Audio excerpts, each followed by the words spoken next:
Ready start.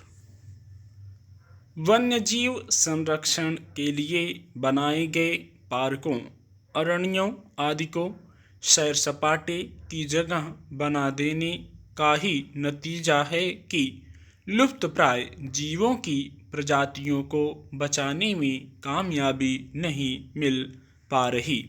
इस तथ्य से पर्यावरण मंत्रालय अनजान नहीं है, मगर फिर भी कानूनों में बदलाव करके अभयारण्यों में चिड़ियाघर और सफारी शुरू करने की मंजूरी दे दी गई।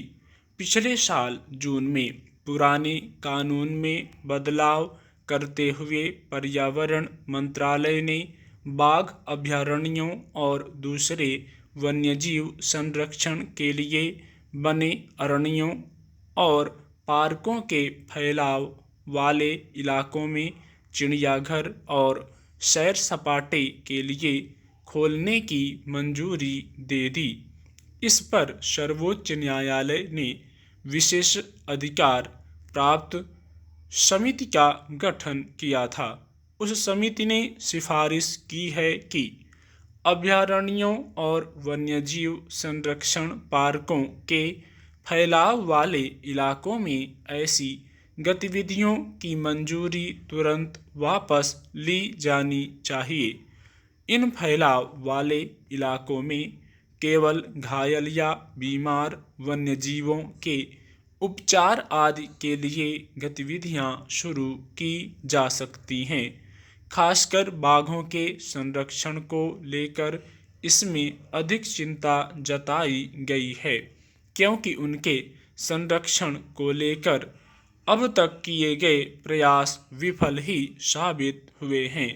मानवीय गतिविधियों का उनके जीवन पर प्रतिकूल प्रभाव पड़ता है।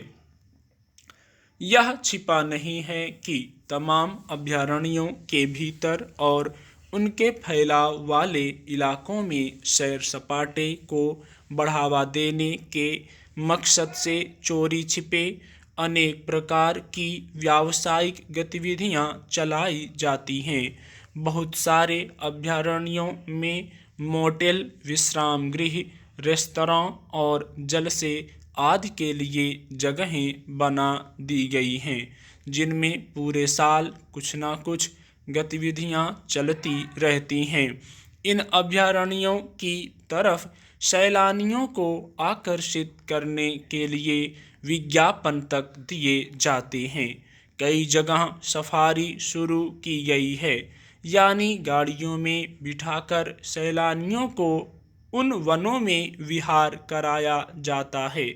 चिड़ियाघर खोलने की इजाज़त देने के पीछे भी मकसद यही है कि इससे सैलानियों को आकर्षित किया जा सकता है। अभयारण्यों और वन्यजीव पार्क पर्यटन को बढ़ावा देने का कारगर माध्यम साबित होते हैं।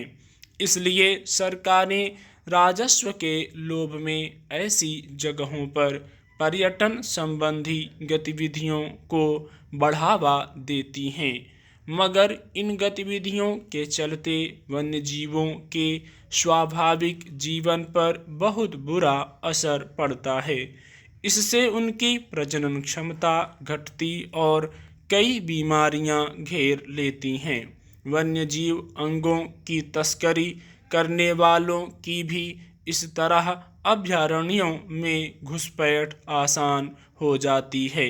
इसलिए वन्यजीवों के लिए काम करने वाली संस्थाएं और विशेषज्ञ लगातार कहते रहे हैं कि अभयारण्यों के आसपास व्यावसायिक गतिविधियां नहीं चलाई जानी चाहिए। अभयारण्यों में होटल, मोटेल, रेस्तरां, जलसाघर, विश्राम गृह, सफारी आदि खुलने से वहां हर समय वाहनों की आवाजाही लगी रहती है। रात को भी तेज रोशनी होती और जलसों में बजने वाले तेज संगीत आदि से वन्य जीवों का स्वाभाविक जीवन प्रभावित होता है। स्टॉप।